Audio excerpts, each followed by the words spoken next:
you know, I admire a research unit like yourself. It's small, but it has high impact, but it takes so much. It takes an indomitable determination and mental fortitude to pull off something like this and to pull it off successfully and to get everybody here. So well done to you. Well done to you, Jay. Well done to DEET for the support and the infrastructure that you provide. So, yeah, it's strange coming here. I come here today, and I don't know if I want to say I'm from Stellenbosch University, because I'm pretty miffed at the moment. And I come here, and I realize I can't just dive into my talk without just saying something about what's going on in the last 2 days, because yet again, something's happened, in our sector.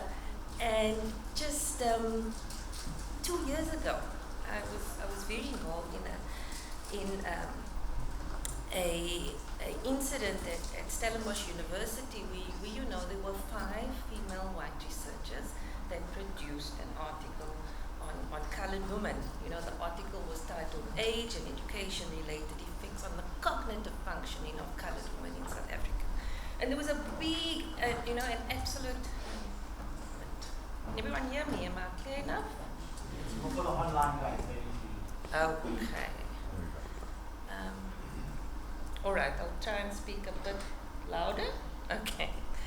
And so what happened was we had this article that went through peer review, international peer review, that went through obviously ethical clearance within Stellenbosch University, and there was an uproar, and we see with this article in 2019 that racial thinking and prejudice even comes into science and comes into knowledge.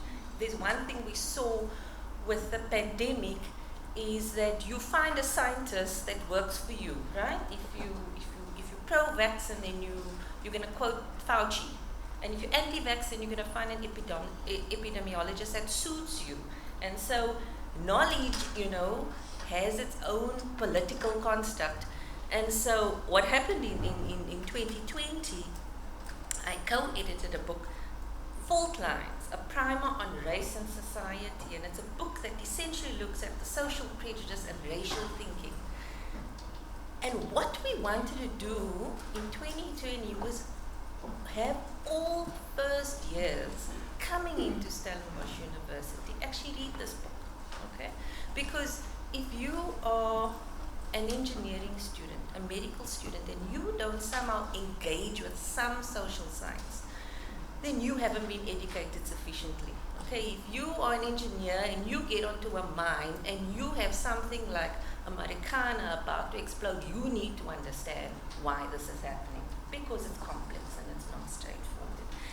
And so race always comes back, and I know some of us, I often get this question from students, I get this question from colleagues, like, why do we have to go back there? Why do we have to talk about it? And I say, because it's not going away. You had a racially motivated shooting in the US on the weekend. You had 2 weeks ago an incident in a high school.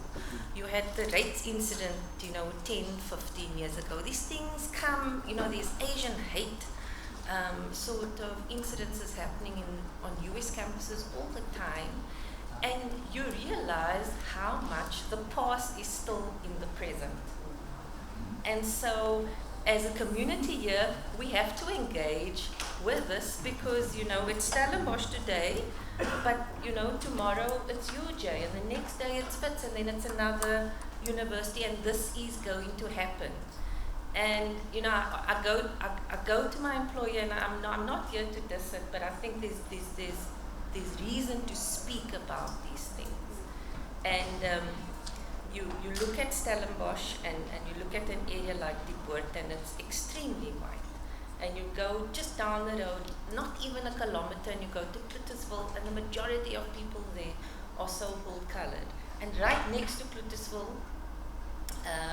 you've got Kaimandi, and the majority of people there are black. And so you're in a town, and there's a reason why that layout is like that. And it's because race is still such a strong political and social construct that drives where people live, how we live our lives, what our experiences are. And so I thought, before I just, go on to my presentation, that there is a lot to be discussed, and a lot to be said, and a lot to be thought about, is what can we do for our first years to sensitize them to these issues that they're not only going to experience within the sector, but when they go out to the workplace, because if they're not going to experience it at university, it's going to come somewhere in your life. So good luck to you as first year experience, practitioners to, essentially, find a way to have impact and to change, because we're trying to get, these sort of conversations within the curriculum, but how do we get that?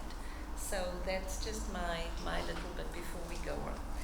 But I'm here because I was involved in a huge research program that started with the pandemic, and it was I've titled my talk, The Impact of the Pandemic and Forced Lockdown on the Scholarly Work and Productivity of Women Academics. So essentially what this project did, it examined the impact of the pandemic on women academics, all right? And so what we'll see is that it studied women, and I want to put it out there that whatever the study found, and this is quite important, doesn't mean to say that men don't experience this, okay? So we don't diss men, okay? But what we know is that it's worse for women, okay? That is essentially, so men have the same struggles, okay, the same experiences, but it's just been exacerbated for women for many, many years, okay? It was a large-scale survey of all female academics across your 26 public universities. It was completed from the hard lockdown in stage 5, which started in March and it went through until August 2022. And so we had I hope some of you participated, because it went out to all universities. We got over 2,000 responses, so roughly about 9 to 10% response rate. It was probably one of the most, I think, research projects that I can't believe how emotional it was. You go through data in a survey like this, 2,000 women, and you realize that they needed to just unleash what they were doing. There is no way you can't be touched by reading some of these stories. The one thing with a survey, when you send it out, if it's going to take more than 3 minutes, you're actually dead in the water, right? You're not going to get a response. The survey ended with an open-ended section, and there were participants, hundreds, who wrote pages and pages. You just didn't want it to end. So you end up with an extremely, extremely rich data set. I think just a lesson for me as a researcher, it was time sensitive, so we got in at the right time. I don't think you can conduct this research now, because at that time it was so new. So it was time sensitive, and we got the research out in time. Now, trying to get ethical clearance from 26 public universities, I can write a book on that, and if you need any help, come back to me. But there's also, inertia in the system to get research out, but we actually managed to get that, but that's a story for another day. So the virtual home of the conference, of the project is covidacademics.co.za. You can see all the colleagues that I'm working currently with. That was essentially phase 1 of the project. We are going into phase 2, getting a couple of more researchers, and I'm now the principal investigator for phase 2. I mentioned to you that the gender gap in scientific research, it's been there in scientific research and publication. So it's there, okay? Men have it easier, men have it better, men are more prolific than women. It's there, the research is there, it's been like that for decades. What we've also seen in studies is that, especially within the life sciences and the STEM fields, there's even a further gender disparity in the fields, okay? This is though not unique to South Africa. This gender gap is the world all over, And what we've seen with emerging evidence from the global north, what we've seen is that COVID pandemic has just exacerbated this gap that was there. Just out of interest, if you want to see our top 4 respondents, we included every single university, but surely because of the size of UNISA, we had the highest response of 287, followed by UP, Stellenbosch, and the University of Cape Town. Okay, the data is freely available. If you want to see the data, you're welcome to email me and I can provide you with more. A lot of I've received a couple of criticisms because people want to know, well, what did UJ say? And what did those respondents say? And what did UCT say? And what did TUT say? And firstly, in terms of ethical clearance, we committed to not outing any university. So this is actually a study of the sector. It's not a study of this is what this university's experience and this is what this other university experiences. Of course, universities vary, resources vary. There are certain universities and respondents mention that because they're so under-resourced, they're much more stressed. We are not going to go into that detail. That was not the purpose of the study. But certain universities did actually want to know what their participants also said. I think it's also very important to note that certain even departments have very different cultures to the rest of the faculty. And so an experience at one university in one department or faculty can be very different if you've got a dean or a manager who is not sensitive to the issues that you're dealing with as a female. All right. So the major finding that we realized is that women who found work extremely difficult, okay, had children under the age of 18. You will see there that 53%, plus you can see roughly 30%, okay, that 85% who said, listen here, this is extremely difficult, okay, this is how they experience childcare and academic work.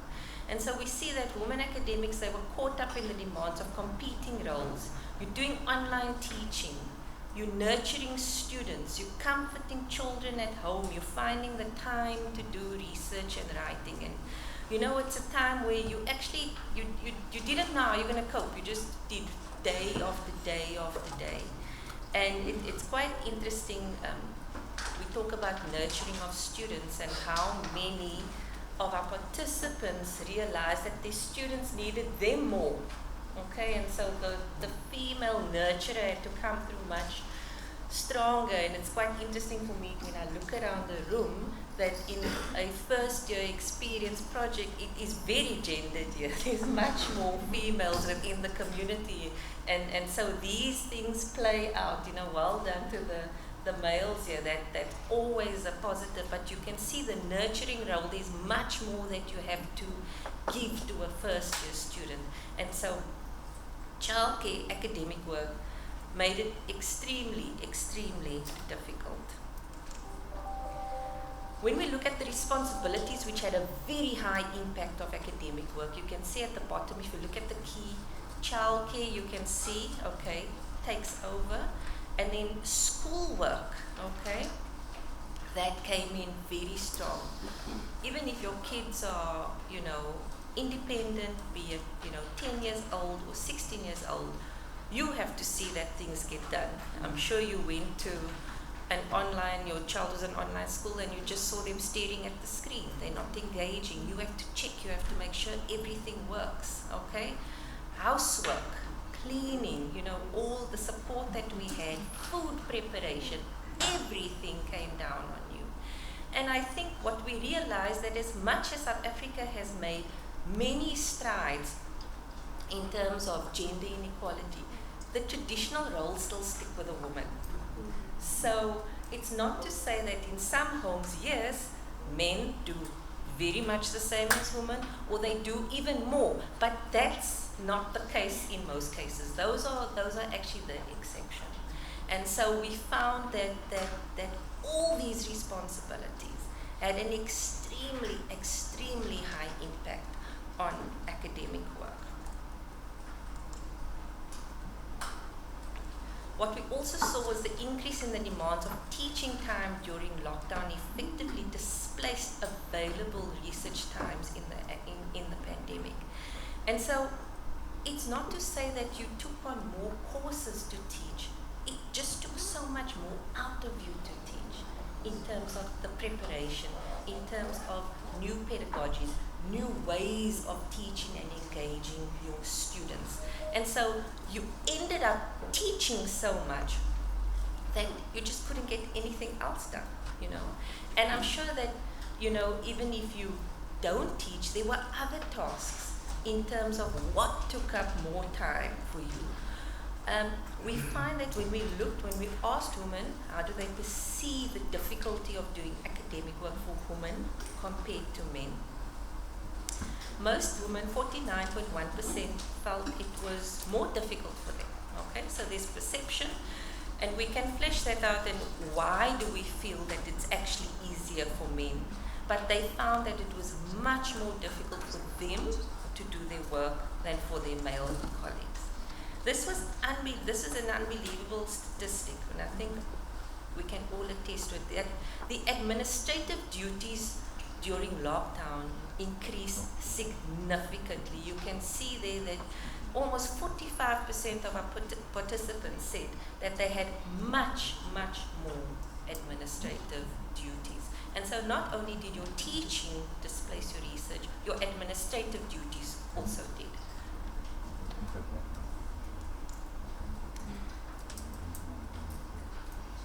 Okay. When we talk about research being displaced, one of the key findings of the study is that the lockdown has a profound effect on academic productivity. I mentioned that. 31% reporting having made absolutely no progress. I've done nothing. With 21% having made only some progress towards completing a significant academic product.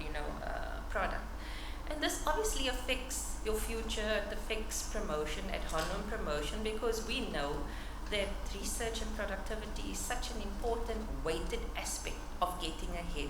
And so we see here, you know, the effects into the future. And there we can see absolutely no, where we see 35% said I've made absolutely no progress. And that's not to say you haven't been working. There's just other things that have displaced your ability to do any sort of research. Okay. So that basically was the first part. Okay, I'm just reporting on the first part of the study.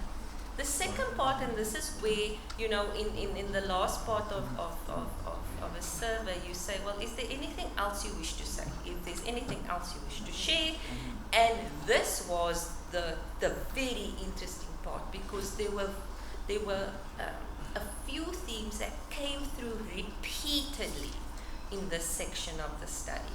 And that firstly was the concept and the shifting concept of home, okay? How participants actually saw the home, childcare and academic work. There's something that we'll call academic guilt and how that manifests, self-esteem and self-worth, and emotional well-being. So I'm just going to talk a bit to those themes. So the shifting concept of home. And so what we see is that respondents often say that home went from a place of refuge from the outside world to an unsettled notion as a congested space, competitive, constrained place for women's academic work. So everything happened within the home. And you know, as being a mom myself, your child gets the best desk that's most comfortable and the natural light. And your partner gets the place where it's most quiet, and you end up in the kitchen, right? Because it's closer to the kettle, because you're still cooking and doing everything. So you work there. So that's actually where your space became. Because a space that was claimed, conceded, constantly negotiated between women academics and their partners, as well as children and other occupants under the same roof. It was a deeply unequal place for women's work, with dire consequences for academic careers. And I've just got a few quotes here from there. Going to the office helped me put barriers between work and private life. Now these barriers are gone.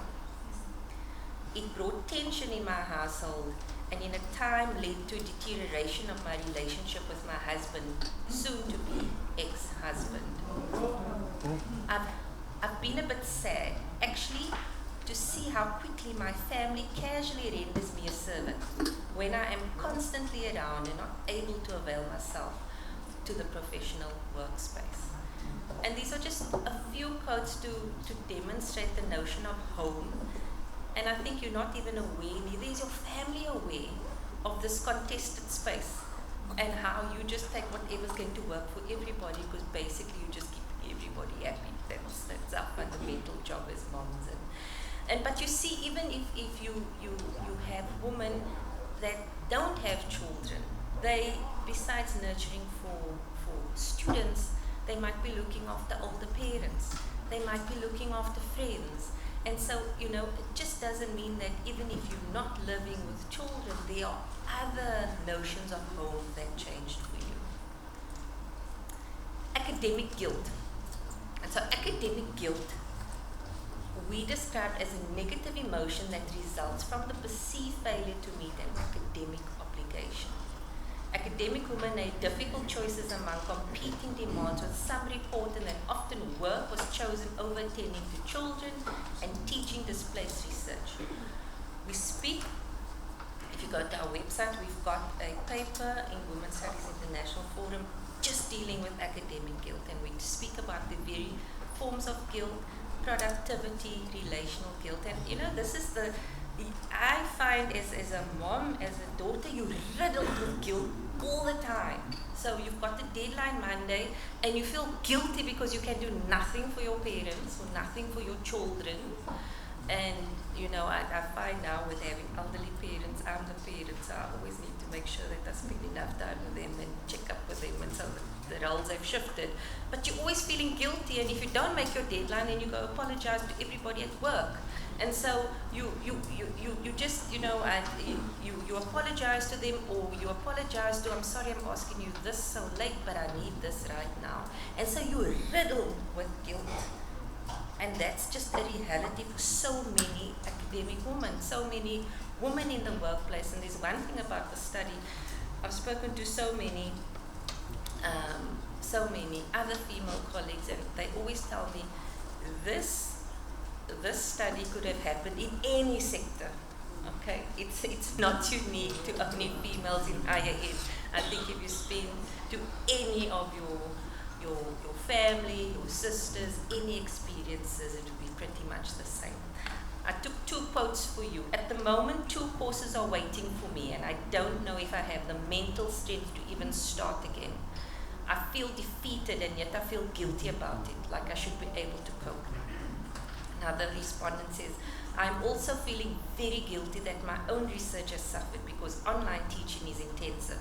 It takes time in designing meaningful interaction and providing it on a variety of platforms so that students can access it, depending on what they have available.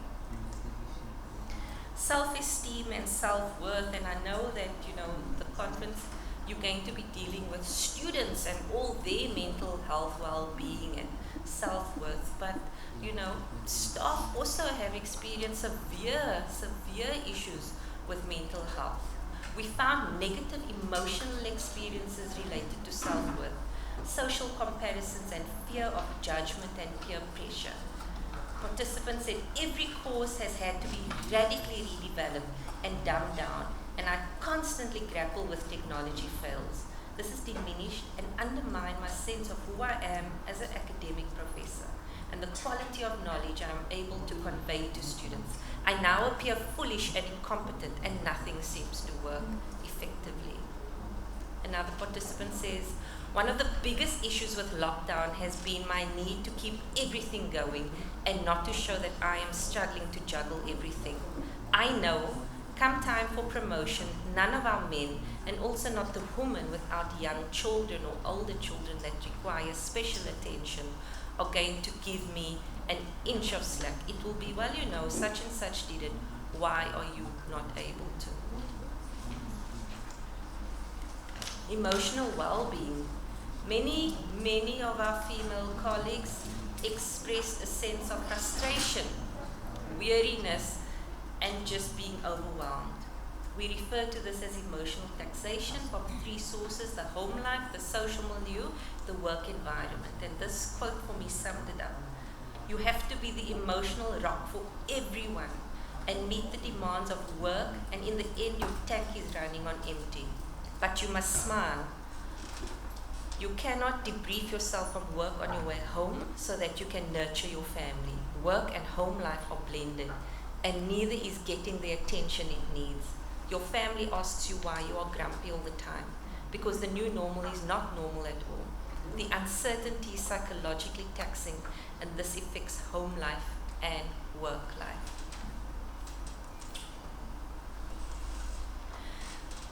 And so just if I look at our key findings that really surfaced empirically from our work, was that yes, there is gender inequality in academia, in the academic project. There is very much a gendered nature of work, okay? Very much certain roles, certain responsibilities that your male colleagues will just give to your female because she's better at it, right? She's really good administratively, so you let her do the minutes, okay? She's really good at organizing meetings, so you give her all. And this is what, colleagues lamented about, okay? It happens and we accept it, okay? There is a gendered nature of work. Institutional practices that entrench the patriarchal nature of our society, okay? There are certain practices that entrench this, okay? It's just accepted. The burden of parenthood essentially still falls to women. There are many hands-on dads, hands-on men that do fantastic jobs. Of course there are, but essentially the burden of parenthood comes to the mom. We see the importance of just support structures. We couldn't access our support structures. But we also see the support structures that are required within the workplace. Because now, we either in a hybrid situation or we all going back. And is it just back to normal? Have we not learned anything from the last 2 years? Does this not say we need more as women, okay?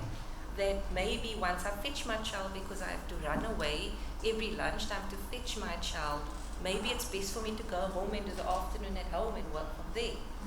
Or have childcare within the workplace. So what are we doing to make sure that this doesn't happen again and to help our females succeed? We also see a limited conception within the greater academic community about what digital engagement actually is and what its implications are for academics who performed it. We see how difficult it was. It wasn't taking your lecture from the lecture room and going online. It was extremely difficult. And it's extremely hard even for me to articulate what that difficulty is. Okay? And so it's literally trial and terror, and then you find something that really works. And so we need to discuss that. We need to discuss what are the effective ways to engage our first years, our undergrad, our postgraduate students, but how do we help academic staff as well? Conclusions. Changes in institutional policies to take account of and make provision for the emotional health needs of you, of academics, of staff in the university, including council resources, including infrastructure, putting things into place. There is nothing worse than, going to fetch your child at school, they're not feeling well, and then having to leave them. And then you're feeling guilty because now you don't know what you're going to tell your line manager, but I mean your child's sick. And so we just don't understand how difficult these decisions are for us to make day in and day out. Changes in institutional planning and particular performance management plans must be made to moderate them so that the pressure to perform takes account of the realities of women's work under lockdown conditions. And just women's work in general.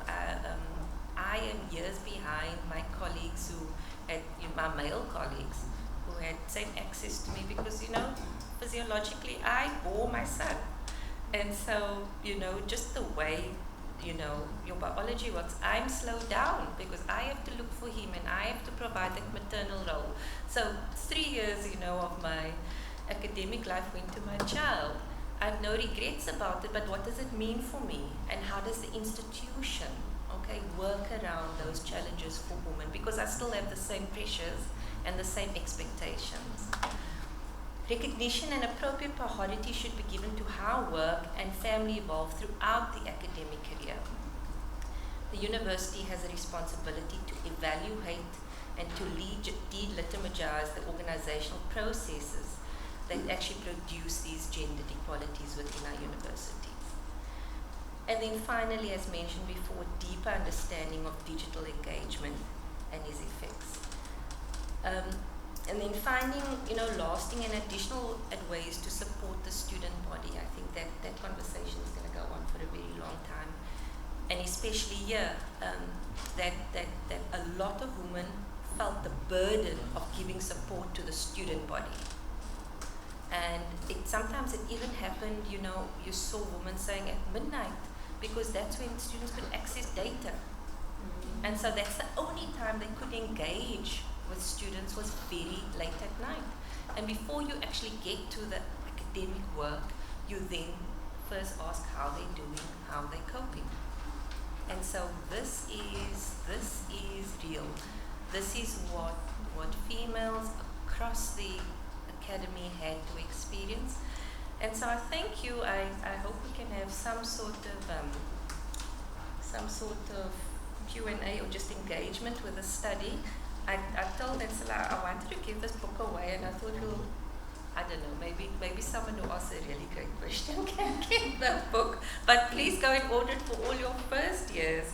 But thank you. It's been great being here, and I hope you found it useful. Please email me if you want any access to the data or any access to the papers, or even if you just want to come and talk about the study to your own department. If you feel, okay, listen here, my dean needs to hear this, and it's better to hear it from you than from me, then please, there's many ways we can talk and we can assist each other. So thank you.